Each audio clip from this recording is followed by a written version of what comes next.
नमस्कार दोस्तों, स्वागत है आप सभी का पाई क्लासेस यूट्यूब चैनल पे। दोस्तों, आप सभी को पता होगा कि लाइव क्लास का जो दूसरा क्लास था वो पूरा नहीं हो पाया।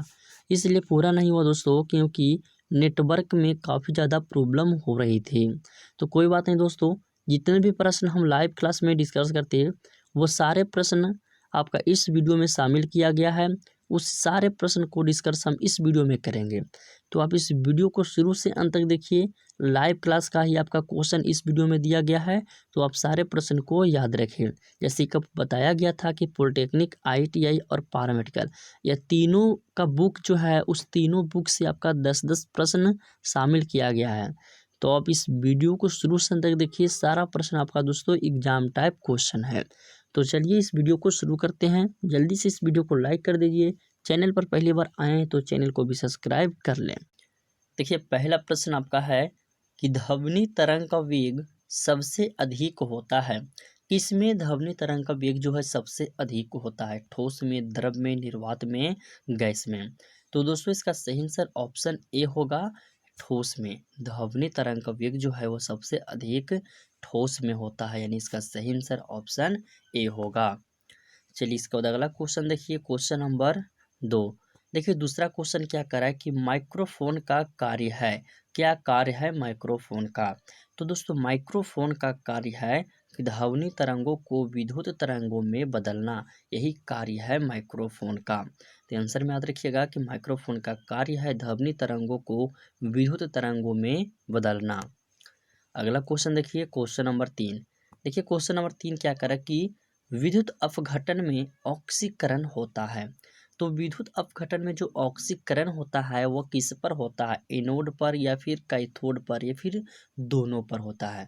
तो दोस्तों इसका सही आंसर होगा ऑप्शन ए होगा, एनोड पर होता है विद्युत अपघटन में ऑक्सीकरण। चलिए अगला क्वेश्चन देखिए, क्वेश्चन नंबर 4। देखिए क्वेश्चन नंबर 4 क्या कर रहा है कि किसी विद्युत अपघटन से होकर विद्युत प्रवाह किसके गमन के कारण होता है? किसी विद्युत अपघटन से होकर विद्युत प्रवाह जो है वह किसके गमन के कारण होता है? इलेक्ट्रॉनों के गमन के, या फिर प्रोटॉनों के गमन के, या परमाणुओं के गमन के, या फिर डी है आयनों के गमन के?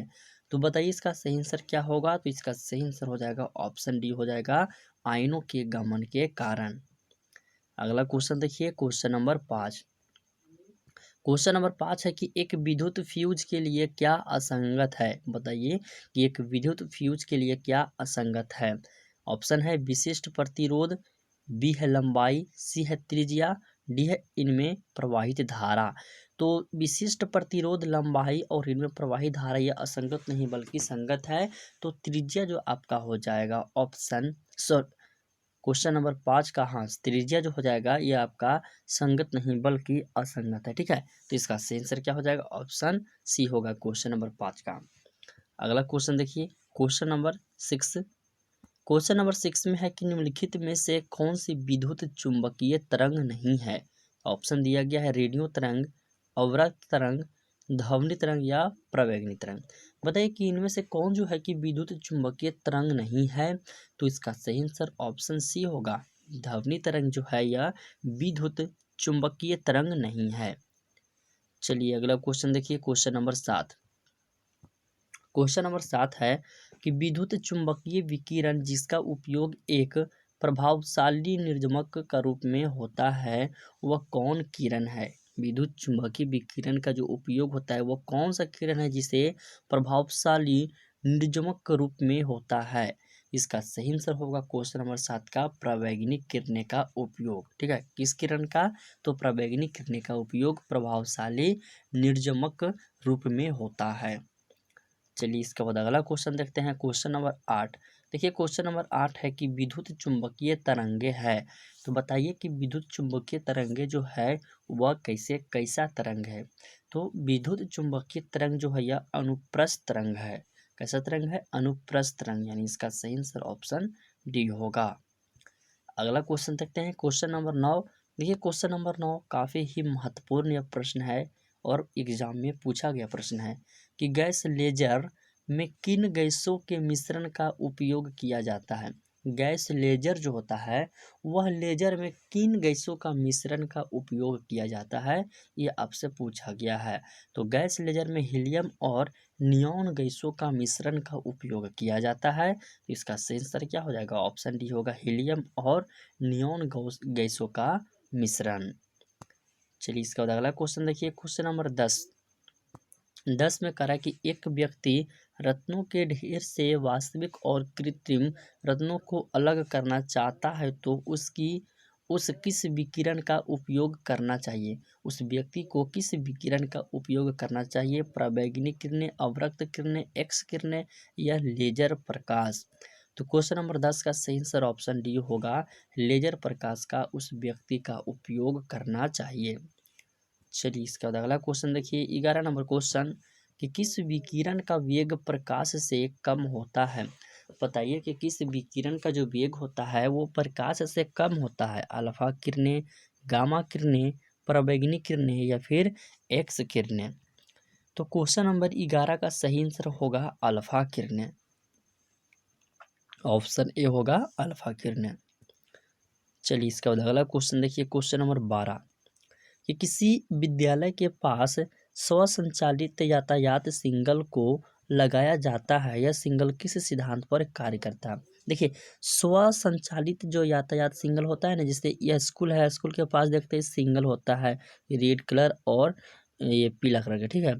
तो ये जो सिग्नल होता है देखते हैं कि जब भी माने कि जिस समय स्टूडेंट वगैरह को पार होने का रहता है तो जिस साइड से वाहन आता है उस साइड आपका रेड टाइप का जला लगता है, ठीक है। कोई वहाँ पर जाके स्विच नहीं ऑन करता है कि चलो हाँ स्विच हम ऑन कर देते हैं तो अब रेड होगा और पीला होगा, लाल पीला का कोई स्विच ऑन नहीं करता, ये ऑटोमेटिक होता है, ठीक है। तो यह जो सिग्नल होता है ये किस सिद्धांत पर आधारित होता है। आप लोग देखिए बड़ा बड़ा जैसे पटना चले जाइए, पटना में देखिएगा तो इस तरह का व्यवस्था आपका दिया गया है ट्रैफिक में। बड़ा बड़ा टाउन जाइएगा ना, बड़ा बड़ा शहर, तो वहाँ इस तरह का आपका सुविधा मिलेगा। तो बिहार में तो फिलहाल अभी पटना में है, तो पटना कोई जाइएगा तो देखिएगा तो इस तरह का जो सिग्नल मिलता है, यह सिग्नल होलोग्राफी के सिद्धांत पर कार्य करता है। किसके, होलोग्राफी के सिद्धांत पर कार्य करता है। तो क्वेश्चन नंबर 12 का आंसर हो जाएगा, ऑप्शन बी होगा होलोग्राफी। कभी जाइएगा तो किसी से पूछिएगा कि जो सिग्नल है या किस सिद्धांत पर काम करता है, तो होलोग्राफी के सिद्धांत पर। चलिए इसको 13 नंबर क्वेश्चन देखिए, उस बल का नाम बताइए जो आभासी है, जिसका वास्तविक अस्तित्व नहीं होता है और जिसे उत्पन्न नहीं किया जा सकता है। वह कौन सा बल है जिसका नाम आपको बताना है, जो आभासी है, जिसका वास्तविक अस्तित्व नहीं होता है और जिसे उत्पन्न भी नहीं किया जा सकता है, वह कौन सा बल है। तो वह केंद्राभिसारी बल है। तो इसका सही आंसर क्या होगा, ऑप्शन डी होगा। इसके बाद अगला क्वेश्चन देखिए, क्वेश्चन नंबर 14 में देखिए क्या कह रहा है कि उस प्रथम भारतीय कृत्रिम उपग्रह का नाम बताएं जिसे 1975 में प्रक्षेपित किया गया। IIT में यह प्रश्न पूछा भी गया है, ठीक है। तो आप इसे याद रखिएगा, वो कौन सा उपग्रह है, कृत्रिम उपग्रह है जो 1975 ईस्वी में प्रक्षेपित किया गया है, तो वो आपका आर्यभट्ट उपग्रह है, ठीक है। तो इसका आंसर क्या होगा, ऑप्शन बी है। वो काफ़ी इंपॉर्टेंट प्रश्न है, इसको एक बार फिर से रिपीट, उस प्रथम भारतीय कृत्रिम उपग्रह का नाम बताइए, तो वह है आर्यभट्ट उपग्रह जिसे 1975 ईस्वी में प्रक्षेपित किया गया। चलिए अगला क्वेश्चन देखते हैं, 15 नंबर क्वेश्चन, कौन सा यंत्र प्रकाश विद्युत प्रभाव पर कार्य करता है। कौन सा यंत्र जो है प्रकाश विद्युत प्रभाव पर कार्य करता है, रडार, लेजर, सोनार या फिर फोटोसेल। तो क्वेश्चन नंबर 15 का जो सही आंसर होगा, ऑप्शन डी हो जाएगा, फोटोसेल जो है यह प्रकाश विद्युत प्रभाव पर कार्य करता है। चलिए क्वेश्चन नंबर 16 देखिए, क्वेश्चन नंबर 16 में क्या कर रहा है कि रेडियो सक्रियता की खोज किसने की थी। बताइए कि रेडियो सक्रियता की खोज किसने की थी, वेकुलर, क्यूरी, रदरफोर्ड या इनमें से कोई नहीं। तो इसका सही आंसर ऑप्शन ए होगा, वेकुलर होगा। चलिए इसके बाद अगला क्वेश्चन देखिए, क्वेश्चन नंबर 17, एक नाभिकीय क्रिया के दौरान मुक्त ऊर्जा होती है। बताइए कि एक नाभिकीय क्रिया के दौरान जो ऊर्जा मुक्त होती है वह ये ऊर्जा कौन सी ऊर्जा होती है, यांत्रिक ऊर्जा होती है या नाभिकीय ऊर्जा या फिर बंधन ऊर्जा या फिर होता है ये रासायनिक ऊर्जा। तो क्वेश्चन नंबर 17 का सही आंसर ऑप्शन बी होगा, नाभिकीय ऊर्जा मुक्त होती है। नाभिकीय क्रिया के दौरान नाभिकीय ऊर्जा मुक्त होती है। अगला क्वेश्चन देखिए, क्वेश्चन नंबर 18 कि रेडियो सक्रिय तत्व होते हैं। तो दोस्तों रेडियो सक्रिय तत्व जो होता है वह तत्व अस्थिर होता है। तो इसका आंसर क्या हो जाएगा, ऑप्शन ए होगा। चलिए इसके बाद अगला क्वेश्चन देखते हैं, क्वेश्चन नंबर 19। यह क्वेश्चन सबको पता होना चाहिए कि आइंस्टीन के जो ऊर्जा द्रव्यमान का जो संबंध है, जो समीकरण है, वह समीकरण क्या है। तो वह समीकरण है E बराबर mc²। इसका आंसर क्या होगा, ऑप्शन बी होगा। अगला क्वेश्चन देखिए, क्वेश्चन नंबर 20। क्वेश्चन नंबर 20 है कि एक परमाणु के नाभिक से न्यूक्लियस को अलग करने में लगने वाले ऊर्जा को क्या कहते हैं। काफ़ी ही महत्वपूर्ण प्रश्न है दोस्तों। इसका आंसर क्या होगा, तो इसका सही आंसर हो जाएगा आपका क्वेश्चन नंबर 20 का समायोजित ऊर्जा। एक बार फिर से पढ़ देते हैं, एक परमाणु के नाभिक से न्यूक्लियस को अलग करने में लगने वाला जो ऊर्जा है वह समायोजित ऊर्जा है। अगला क्वेश्चन देखिए, इसके बाद क्वेश्चन नंबर 21। क्वेश्चन नंबर 21 है कि परमाणविक द्रव्यमान की सापेक्ष उपस्थिति मापने के लिए उपयोग किया जाने वाला यंत्र है। कौन यंत्र जो है परमाणविक द्रव्यमान की सापेक्ष उपस्थिति मापने के लिए उपयोग किया जाने वाला यंत्र है। ऑप्शन है स्पेक्ट्रोग्राफ, बी है बाहर स्पेक्ट्रोग्राफ, सी है स्पेक्ट्रोस्कोप, डी है इनमें से सभी। तो इसका सही आंसर 21 का हो जाएगा, ऑप्शन ए होगा स्पेक्ट्रोग्राफ है। वो कौन सा यंत्र है, स्पेक्ट्रोग्राफ।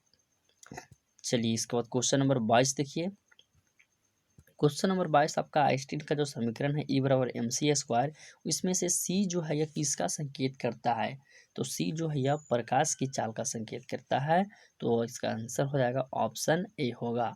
E बराबर mc² जो समीकरण है इसमें जो सी है यह प्रकाश की चाल है, चाल को सूचित करता है। चलिए अगला क्वेश्चन देखिए, क्वेश्चन नंबर 23 में क्या करा है, वह प्रक्रिया जिसमें एक उच्च नाभिक मध्य आकार के नाभिक को टूटता है और असंख्य मात्रा में ऊर्जा उत्पन्न करता है। यह जो है नाभिकीय संलयन या नाभिकीय विखंडन या नाभिकीय विक्रिया फिर श्रृंखला विक्रिया पर आधारित है। बताइए, क्वेश्चन में आपसे पूछा गया है कि वह प्रक्रिया जिसमें एक उच्च नाभिक को दो मध्य आकार के नाभिकों में टूटता है और वहाँ पे जो है असंख्या में यानी कि बहुत मात्रा में है ऊर्जा उत्पन्न होता है। तो यह जो है प्रक्रिया नाभिकीय संलयन में होता है या नाभिकीय विखंडन में या रासायनिक विक्रिया या फिर श्रृंखला विक्रिया में। तो क्वेश्चन नंबर 23 का सही आंसर ऑप्शन बी होगा, नाभिकीय विखंडन में। चलिए अगला क्वेश्चन देखिए, 24 नंबर क्वेश्चन। 24 नंबर है कि प्रोटॉन और न्यूट्रॉन मिलकर क्या कहलाते हैं। प्रोटॉन और न्यूट्रॉन जो मिलता है तो वो क्या कहलाता है, तो वह न्यूक्लियस कहलाता है। इन इसका आंसर ऑप्शन ए होगा। इसके बाद अगला क्वेश्चन देखिए, 25 नंबर क्वेश्चन की नाभिकीय संयंत्र में ऊष्मा स्थानांतरण के कॉइल आकार में एक पाइप अंदर पानी ले जाता है। क्यों ले जाता है, एक बार फिर से समझिएगा यह क्वेश्चन को कि नाभिकीय संयंत्र के ऊष्मा जो स्थानांतरण के कॉइल यहाँ होगा, ठीक है, कॉइल के आकार में एक पाइप अंदर पानी ले जाता है। क्यों ले जाता है, क्यों, इसलिए वह ले जाता है क्योंकि वह ऊष्मा के अवशोषण क्षेत्र को बढ़ाने के लिए वह पाइप जो है वो पाइप में पानी अंदर ले जाता है। इसीलिए ऊष्मा के अवशोषण क्षेत्र को बढ़ाने के लिए, यानी इसका सही आंसर ऑप्शन सी होगा। अगला क्वेश्चन देखते हैं, क्वेश्चन नंबर 26। परमाणु संयंत्रों को बंद किया जाना है, इस क्रिया को बंद करने में उपयोग में लाई जाने वाली छड़ें बनी होती है। परमाणु संयंत्रों को बंद करने में जो छड़ उपयोग में लाया जाता है वह छड़ जो है बनी होती है, किस चीज़ की होती है, तो वह छड़ हो जाता है कैडमियम का। किसका छड़ रहता है, कैडमियम का छड़ रहता है। इसका आंसर ए होगा। अगला क्वेश्चन देखते हैं, 27 नंबर क्वेश्चन। 27 में कि एक कृत्रिम तत्व जिसका उपयोग नाभिकीय ईंधन के रूप में होता है बताइए कि वह कौन सा तत्व है। तो वह कृत्रिम तत्व हो जाएगा यूरेनियम 238। कितना होगा? यूरेनियम 238 जो है यह नाभिकीय ईंधन के रूप में प्रयोग किया जाता है। अगला क्वेश्चन देखते हैं, क्वेश्चन नंबर 28। कह कि ट्राइटियम और ड्यूटेरियम के मिश्रण से उत्पन्न एक अक्रिय गैस तत्व है, वो कौन सा अक्रिय गैस तत्व हो सकता है जो ट्राइटियम और ड्यूटेरियम के मिश्रण से उत्पन्न होता है? तो वो गैस आपका होगा हीलियम। और देखिए अक्रिय गैस तत्व में यदि पूछेगा कि सबसे हल्का तत्व कौन है तो हीलियम हो जाएगा। और यदि इस तरह से पूछेगा कि सबसे हल्की तत्व सिर्फ कहेगा कौन है तो हाइड्रोजन होगा। हाइड्रोजन के बाद ही हीलियम आता है। और वायुयान के टायरों में भी हीलियम का गैस ही भरा जाता है। ठीक है, ये सब पॉइंट को भी याद रखिएगा। अगला क्वेश्चन देखिए, क्वेश्चन नंबर 29 कि यूरेनियम 235 के विखंडन से पैदा होने वाले तत्वों को बताएं। तो दोस्तों यूरेनियम आपका 238 कृत्रिम और यूरेनियम 235 जो इसको विखंडन होने से जो पैदा होता है, विखंडन जब होता है तो जो तत्व पैदा होता है वो कौन कौन से तत्व रहता है? तो बेरियम और क्रिप्टॉन रहता है। यानी इसका सही आंसर डी हो जाएगा, बेरियम और क्रिप्टॉन। चलिए अगला क्वेश्चन देखिए, 30 नंबर क्वेश्चन। 30 नंबर में है कि नाभिकीय अभिक्रिया जिसमें दो या दो से अधिक हल्के नाभिक जुड़कर भारी नाभिक बनाते हैं जो पर्याप्त मात्रा में ऊर्जा उत्सर्जित करते हैं, तो इस प्रक्रिया को क्या कहते हैं? आपसे पूछा गया इस प्रक्रिया को क्या कहते हैं? नाभिकीय संलयन, नाभिकीय विखंडन, क्रांतिक द्रव्यमान या फिर श्रृंखला अभिक्रिया। तो इसका सही आंसर होगा ऑप्शन ए होगा नाभिकीय संलयन कहते हैं। तो दोस्तों यदि इस 30 प्रश्न में कहीं भी आप लोग को कोई प्रश्न में भी दिक्कत हुआ होगा तो आप हमें कमेंट कर बताइएगा क्वेश्चन नंबर के साथ। यदि कोई भी प्रश्न में दिक्कत हुआ है तो आप हमें व्हाट्सएप पे भी आप सेंड कर सकते हैं क्वेश्चन को स्क्रीनशॉट लेकर। तो ये था आपका लाइव क्लास में इसी क्वेश्चन के बारे में हम लोग डिस्कस करते। तो लाइव क्लास वाला जो आपका सारा प्रश्न था हम इस वीडियो में डिस्कस कर चुके हैं। ठीक है, यदि वीडियो पसंद आया हो तो वीडियो को लाइक करें, अपने दोस्तों में शेयर करें और चैनल को अभी तक सब्सक्राइब नहीं किए हैं तो चैनल को भी सब्सक्राइब करके बेल आइकन को प्रेस कर दें। कोशिश करेंगे दोस्तों कि कल का लाइव क्लास में दिक्कत ना हो और अच्छी तरह से पूरी क्लास हो पाए। तो मिलते हैं अगले वीडियो में।